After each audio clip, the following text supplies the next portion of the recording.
We are going to read the book of Ruth. I'm going to try without the spectacles. Naomi and Ruth, chapter 1. In the days when the judge ruled, there was a famine in the land. And a man from Bethlehem in Judah, together with his wife and 2 sons, went to live for a while in the Elimelech, in the country of Moab. Chapter 2.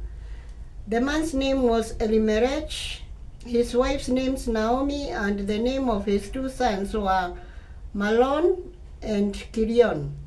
They were Ephraimites from Bethlehem, Judah, and they went to Moab and lived there. Now Elimelech, Naomi's husband, died, and she was left with her 2 sons. They married Moabite women, one named Oprah and the other Ruth. After they had lived there about 10 years, both Moran and Kilion also died, and Naomi was left without her 2 sons and her husband. When she heard in Moab that the Lord had come to the aid of the people by providing food for them, Naomi and her daughters-in-law prepared to return home from there. Verse 7.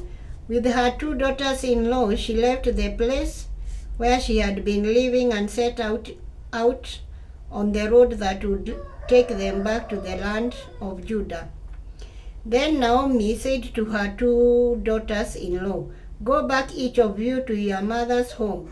May the Lord show kindness to you, as you have shown to your dead and to me.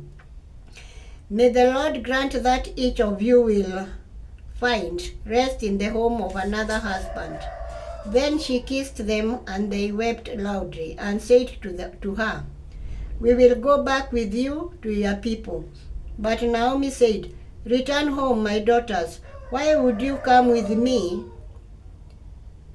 Am I going to have any more sons who could become your husband? Return home, my daughters. I'm too old to have another husband. Even if I thought there would be hope for me, even if I had a husband tonight and then gave birth to a son, would you wait until they grew up? Would you remain unmarried for them? No, my daughters. It is more bitter for me than for you, because the Lord's hand has gone out against me." Verse 14. And this they wept again. Then Oprah kissed her mother-in-law goodbye, but Ruth clung to her. "Look," said Naomi, "your sister-in-law is going back to her people and her God. Go back with her." 16. But Ruth replied, Don't urge me to leave you or to turn back from you. Where you go, I will go, and where you stay, I will stay. Your people will be my people, and your God my God. Where you die, I will die, and there I will be buried. May the Lord deal with me, be it ever so severely, if anything but death separate you and me." When Naomi realized that Ruth was determined to go with her, she stopped urging her. So the two women went on until they came to Bethlehem. When they arrived in Bethlehem, this whole town was tired because of them. And the women explained, "Can this be Naomi?" "Don't call me Naomi," she said to them. "Call me Mara, because the Almighty God has made my life very bitter. I went away full, but the Lord has brought me back empty. Why call me Naomi? The Lord has afflicted me. The Almighty God has brought misfortune upon me." So Naomi returned from Moab, accompanied by Ruth the Moabites, her daughter-in-law, arriving in Bethlehem as the barley harvest was beginning. Chapter 2. Ruth meets Boaz. Now Ruth had a relative on her husband's side from the clan of Elimelech, a man of standing whose name was Boaz. And Ruth the Moabite said to Naomi, "Let me go to the field and pick up the leftover grains behind anyone in whose eye find favor." Naomi said to her, "Go ahead, my daughter." So she went out and began to glean in the fields behind the harvest. As it turned out, she found herself working in a field belonging to Boaz, who was from the clan of Elimelech. Just then, Boaz arrived from Bethlehem and greeted the harvesters. "The Lord be with you." "The Lord bless you," they called back. Boaz asked the foreman of the harvesters, whose young woman is that?" The foreman replied, "She is the Moabite who came back from Moab with Naomi." She said, verse 7, "Please let me glean and gather amongst the slaves behind the harvester." She went into the field and has worked steadily from morning till now, except for a short rest in the shelter. Verse 8, so Boaz said to Ruth, "My daughter, listen to me. Don't go to glean in another field, or don't go away from here. Stay here with my servant girls. Watch the fields where the men are harvesting, and follow along after the girls. I have told the men not to touch you, and whenever you are thirsty, go and get a drink from the water just the men have filled." Verse 10, At this, she bowed down with her face to the ground. She explained, "Why have I found such favor in your eyes that you notice me, a foreigner?" Boaz replied, "I have been told all about what you have done for your mother-in-law since the death of your husband, how you left your father and mother and your homeland and came to live with a people you did not know before. May the Lord repay you for what you have done. May you be richly rewarded by the Lord, the God of Israel, under whose wings you have come to take refuge." 13. "May I continue to find favor in your eyes, my Lord," she said. "You have given me comfort and have spoken kindly to your servant, though I do not have the standing of one of your servant girls." At mealtime, Boaz said to her, "Come over here, have some bread and dip it into the vine vinegar." When she sat down with the harvester, he offered her some roasted grain. She ate all she wanted and had some leftovers. As she got up to glean, Boaz gave orders to his men, "Even if she gathers amongst the shivers, don't embarrass her. Rather pull out some stock for her from the bundles and leave them for her to pick up, and don't rebuke her." Verse 17, so Ruth gleaned in the field until evening. Then she threshed the barley she had gathered, and it mounted to about an ephah. She carried it back to town, and her mother-in-law saw how much she had gathered. Ruth also brought out and gave her what she had left over, and after she had eaten enough. Verse 19, her mother-in-law asked her, "Where did you glean today? Where did you work? Blessed be the man who took notice of you." Then Ruth told her mother-in-law about the one at whose place she had been working. "The name of the man I worked with today is Boaz," she said. "The Lord bless him." Naomi said to her daughter-in-law, "He has not stopped showing his kindness to the living and the dead." She added, "That man is our close relative. He is one of our kinsman redeemer." Then Ruth the Moabite said, "He even said to me, 'Stay with my workers until they finish harvesting all my grains.'" Naomi said to Ruth, her daughter-in-law, with his girls, Naomi said to Ruth, her daughter-in-law, it will be good for you, my daughter, to go with his girls, because in someone else's field you might be harmed. So Ruth stayed close to the servant girls of Boaz to glean until the barley and wheat harvests were finished, and she lived with her mother-in-law. Chapter 3, Ruth and Boaz at the threshing floor. One day, Naomi, her mother-in-law, said to her, "My daughter, should I not try to find a home for you where you will be well provided for? Is not Boaz, with whose servants girls you have been a kinsman's of ours? Tonight he will be winnowing barley on the threshing floor. Wash and perfume yourself and put on your best clothes. Then go down to the threshing floor, but don't let him know that you are there until he has finished eating and drinking." Verse 4, when he lie down, note the place where he is lying. Then go and uncover his feet and lie down. He will tell you what to do. Verse 5. "I will do whatever you say," Ruth answered. So she went down to the threshing floor and did everything her mother-in-law told her to do. When Boaz had finished eating and drinking and was in good spirit, he went over to lie down at the far end of the grain pile.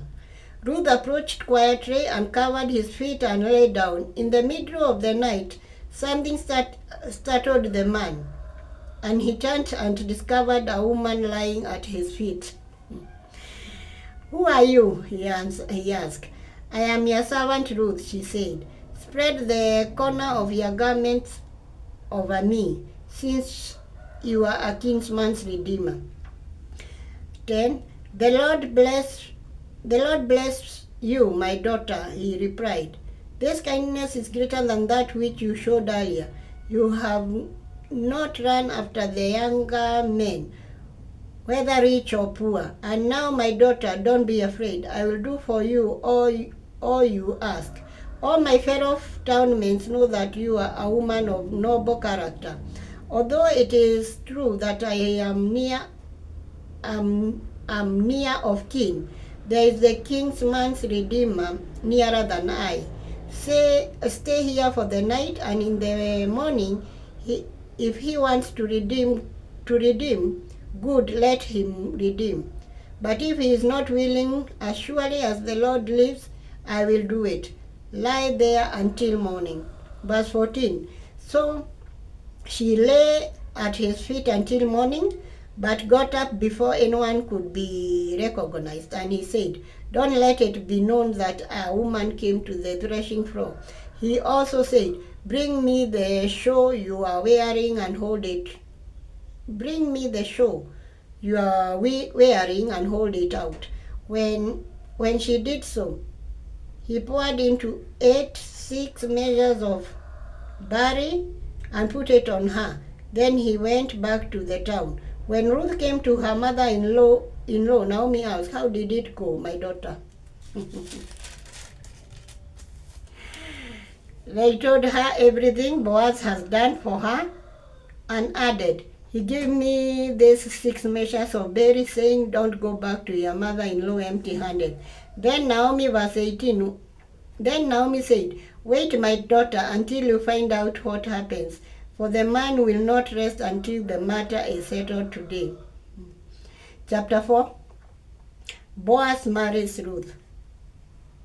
Meanwhile, Boaz went to the town gate and sat there. When the kinsman redeemer he had mentioned came along, Boaz said, "Come over here, my friend, and sit down." So he went over and sat down. Boaz took 10 of the elders of the town and said, "Sit here." And they did so. Then he said to the kinsman redeemer, "Naomi, who has come back from Moab, is selling the piece of land that belonged to our brother Elimelech. I thought I should bring the matter to your attention and suggest that you buy it in the presence of this. Be seated here and in the presence of the elders of my people. If you will redeem it, do it. But if you will not tell me, so that I will know. For no one has the right to do it except you, and I am next in line. I will redeem it, he said. Then Boaz said, on the day you buy the land from Naomi and from Ruth the Moabite, you acquire the dead man's widow. You acquire the dead man's widow in order to maintain the name of the dead with his property. Verse 6. At this, the kinsman redeemer, and then I cannot redeem it because I might endanger my own estate. You redeem it yourself. I cannot do it.